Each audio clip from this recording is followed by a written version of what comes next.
अस्सलाम वालेकुम। Cricket studio के साथ मैं हूं इजाज भाट। नाज़रीन, आज की अपडेट में सबसे पहली खबर यह है कि पाकिस्तान टीम के अंदर बहुत बड़ी चेंजेस होने जा रही हैं, तब्दीलियां होने जा रही हैं, इसके ऊपर बात करेंगे। उसके अलावा नाज़रीन, कौन से ऐसे प्लेयर हैं जो आईपीएल छोड़ के पीएसएल खेलना चाहते हैं, उनकी बड़ी नेक ख्वाहिशात का इजहार किया है पीएसएल के लिए। और उसके अलावा आज की तीसरी खबर यह है कि पाकिस्तान के रावलपिंडी क्रिकेट स्टेडियम के अंदर वर्सेस ऑस्ट्रेलिया जो प्रैक्टिस सेशन जारी है, उसके दौरान एक 2 रोजा मैच खेला गया, आपस में प्रैक्टिस मैच खेला गया, उसके ऊपर बात करेंगे। तो सबसे पहले बात कर लेते हैं नाज़रीन,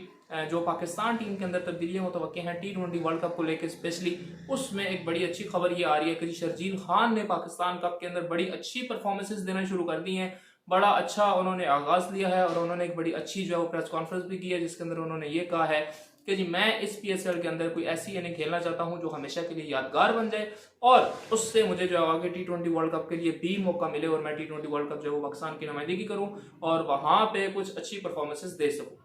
इसके अलावा नाज़रीन, इमाद वसीम का जैसे कि वो रिटायरमेंट का ऐलान कर चुके हैं, लेकिन अभी भी जैसे मैंने पिछली वीडियो में कह दिया था कि जी जरूर जो है वो कम बैक करेंगे T20 के अंदर, एटलीस्ट वो अपनी रिटायरमेंट जरूर वापस लेंगे और पाकिस्तान को T20 वर्ल्ड कप 2024 में जरूर इंशाल्लाह जो है वो अवेलेबल होंगे। इसके ऊपर जो है वो कुछ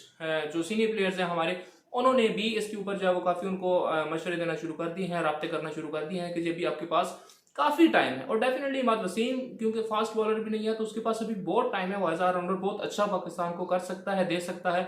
डेफिनेटली इसको पीसीबी की ना एली कहेंगे कि पीसीबी की तरफ से कोई इस तरह का इकदाम नहीं किया गया कि जिससे जो प्लेयर आपका डिसहर्ट ना हो। ये जरूर इसके ऊपर ये बात है, लेकिन फिर भी उम्मीद हमें यही है कि इमाद वसीम जो है जरूर कम बैक करेंगे और जरूर वो आपको पाकिस्तान के लिए खेलते हुए नजर आएंगे। इसके अलावा नाज़रीन, जो दूसरी खबर है वो ये है कि जी क्योंकि पीएसएल की बात मैंने की तो पीएसएल के अंदर भी कुछ तब्दीलियां होने जा रही हैं। मोहम्मद रिजवान की खबर आ रही है, नसीम शाह की खबर आ रही है, उसके अलावा साइम अयूब हो गए, मोहम्मद हारिस हो गए, जो बड़े नाम हैं इनके बारे में न्यूज़ आ रही है कि जी नसीम जो है वो उनका इस्लामाबाद यूनाइटेड के साथ ऑलमोस्ट 95% एग्रीमेंट हो चुका है और वो इस बार क्वेटा ग्लेडिएटर से नहीं खेलेंगे, वो खेलेंगे इस्लामाबाद की तरफ से। लेकिन इस्लामाबाद उनको बदले में क्या देगा ये देखना बहुत जरूरी है, क्योंकि हारिस या आजम खान का भी कहा जा रहा है कि जी आजम खान शायद जो है वो क्वेटा ग्लेडिएटर के अंदर वापस चले जाएं और उनकी जगह पे जो है वो डील करके नसीम शाह को इस्लामाबाद के अंदर खिलाया जाए। इसके अलावा मोहम्मद रिजवान का आ रहा है कि वो अभी इतना श्योर नहीं है कि वो होगा या नहीं होगा, लेकिन मोहम्मद रिजवान भी जो है वो मुल्तान सुल्तान से किसी और टीम के अंदर जाएंगे और वो टीम भी जो एक्सपेक्टेड है वो यही है कि वो वापस जो इस्लामाबाद यूनाइटेड के अंदर ही जाएंगे, उसके अंदर उनके जाने के जो चांसेस हैं वो काफ़ी ज़्यादा है। इसके अलावा नाज़रीन, अगर मैं अगली बात करूं तो जो पीएसएल और आईपीएल का कंपैरिजन हमेशा किया जाता था, अब आके इंटरनेशनल प्लेयर्स ने जो ओपनली आईपीएल को छोड़ने की जो है वो ठान ली है और उन्होंने कहना शुरू कर दिया कि जी आईपीएल हम नहीं खेलेंगे बल्कि पीएसएल को हम देंगे और पीएसएल के बाद फिर हम जो हमारे अपने मुल्क की जो सीरीज वगैरह होंगी उनके अंदर हम नजर आएंगे।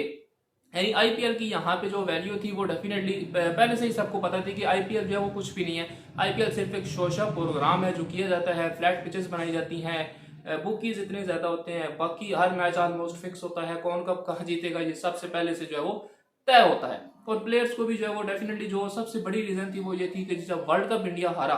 तो उसके बाद इंडिया का जो रवैया था वो बड़ा एक चेंज हो गया इंटरनेशनल प्लेयर्स के साथ, तो उससे भी मेरे ख्याल में डिसहार्ट हो गए। स्पेशली अगर मैं बात करूं मैक्सवेल की, तो उन्होंने सबसे पहले जो है वो आने से इनकार कर दिया आईपीएल के अंदर। फिर उसके बाद जो है वो मिशेल मार्श जिनके ऊपर एफआईआर भी करवाई दी इंडिया के ऊपर कि जी उन्होंने ट्रॉफी की जो है वो तोहिन किया, तो एफआईआर कर दी उनके ऊपर, उन्होंने भी जो है वो आने से इनकार कर दिया। उसके अलावा और भी अफ्रीका के जो है वो वैंडर ड्यूसन हैं, इंग्लैंड के लेक्सेल हैं, बेरेस्टो हैं,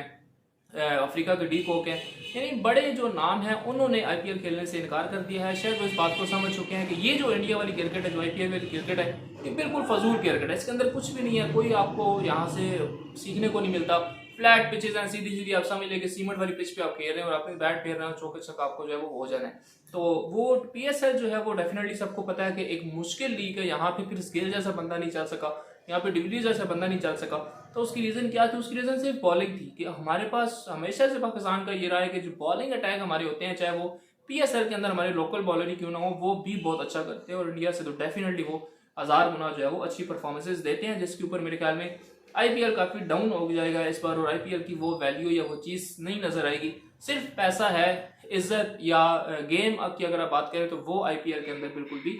जीरो है, वो कुछ भी नहीं है। इसके अलावा नाज़रीन, तीसरी खबर जो बड़े मजे की है कि पाकिस्तान की जो प्रैक्टिस सेशन के दौरान मैच खेला गया, प्रैक्टिस मैच, उसके अंदर आपने बहुत से प्लेयर्स की शरारतें भी देखी होंगी, जिस तरह से बाबर आजम, सरफराज, रिजवान, इनकी काफ़ी आपस में अच्छी रही, गपशप रही और काफ़ी प्रैक्टिस के दौरान भी हंसी मजाक होती रही। उसके अलावा जो मैच के हवाले से अपडेट है वो ये है कि जी शान मसूद जो कैप्टन है वो काफ़ी कॉन्फिडेंस खेले और उन्होंने जो है वो सेंचुरी स्कोर की इस 2 रोज़ा मैच के अंदर। पहले दिन ही उन्होंने 100 रन अपने कंप्लीट किए और उसके बाद वो रिटायर्ड आउट हो गए। उसके अलावा बाबर आजम को कोई नहीं आउट कर सका, नंबर 1 बैट्समैन दुनिया का, हमारे दिलों का नंबर 1 बाबर आजम, उन्होंने 71 रन बनाए और उसके बाद जो है वो रिटायर्ड आउट होकर वापस चले गए। ओपनर अब्दुल्ला शफीक को इतनी अच्छी परफॉर्मेंस नहीं दे सके, 3 रन बनाए। सैम अयूब ने 35 रन बनाए। उसके अलावा जो है वो साउथ शकील 44, सरफराज 19 रन बनाकर जो है वो हो गया। तो ये मेरे ख्याल में एक अच्छी बात है। और सबसे अच्छी बात यह है कि जो बॉलिंग हुई है उसके अंदर जो विकेट्स लिए हैं वो पहले दिन हमारे 2 नए बॉलर्स जो खुर्रम शहजाद और जमाल हैं उन्होंने विकेट्स लिए हैं। ये एक बड़ी अच्छी बात है कि पाकिस्तान का जो नया यंग ब्लड आ रहा है, ये इसको आप कह सकते हैं कि ये कुछ ना कुछ जो है वो आपका नसीम शाह, शहीन या हारिस रऊफ की रिप्लेसमेंट के ऊपर आप इनको ला सकते हैं। वैसे हमें सिर्फ वर्ल्ड कप के अंदर ये प्रॉब्लम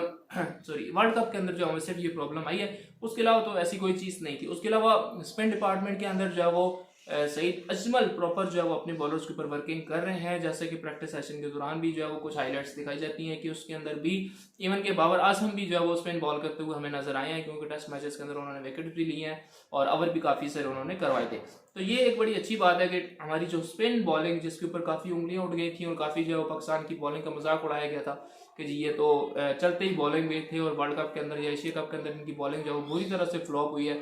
जिस वजह से पाकिस्तान की जो टीम थी वो डेफिनेटली उस तरह से अच्छी परफॉर्मेंसेज जो है वो नहीं दे सकी। लेकिन अभी हमें उम्मीद है कि जिस तरह से बॉलिंग कोच उमर गुल हैं या उसके अलावा जो आपके नए सईद अजमल स्पिन डिपार्टमेंट के साथ हैं, तो इनका जो फ़ायदा है वो आपको ऑस्ट्रेलिया के अंदर ज़रूर नज़र आएगा। और सबसे ज़्यादा जो मुझे लगता है वो सईद अजमल का है कि वो ज़रूर एक ऐसा बॉलर आपको, बिल्कुल चाहे वो इमरान भी हो सकता है, चाहे वो आपके पास जो है वो शदाब भी हो सकता है, उसके अलावा नुमान भी हो सकता है, कि ये ऐसा एक आपको बॉलर तैयार कर देंगे, बिल्कुल प्योर तैयार कर देंगे, जो आपको ऑस्ट्रेलिया के टूर के अंदर बड़ा मददगार साबित होगा। ऑस्ट्रेलिया के लिए वो काफ़ी मुश्किल जो है वो पैदा करेगा। उसके अलावा फास्ट बॉलिंग भी देखी जाए तो खुर्रम शहजाद बड़ी अच्छी पेस है, स्विंग भी है उनके पास, पेस भी है। और जमाल का भी ऐसा ही है कि बड़ी अच्छी उनकी लाइन लेंथ है, उनकी बॉलिंग जो है वो बड़ा एक अच्छा स्टाइल है। तो ये मेरे ख्याल में इस बार शाहीन के साथ जो बॉलिंग होगी वो काफ़ी तगड़ी होगी। वो आपको एशिया कप या वर्ल्ड कप जिस तरह नसीम शाह के इंजर्ड होने के बाद हमारे साथ हुआ था, उस तरह का सिनेरियो जो है वो अभी नहीं होगा। तो इंशाल्लाह हमें उम्मीद है कि ऑस्ट्रेलिया के दौरे के अंदर जो है वो बड़ी अच्छी परफॉर्मेंसेज जो है वो दी जाएंगी। तो ये थी नाज़रीन अभी तक के अपडेट्स। अगर हमारे चैनल पर नए हैं तो हमारे चैनल को सब्सक्राइब करें। बहुत जल्द मेरे इंशाल्लाह अपनी अगली वीडियो के साथ, तब तक के लिए अल्लाह हाफ़िज़।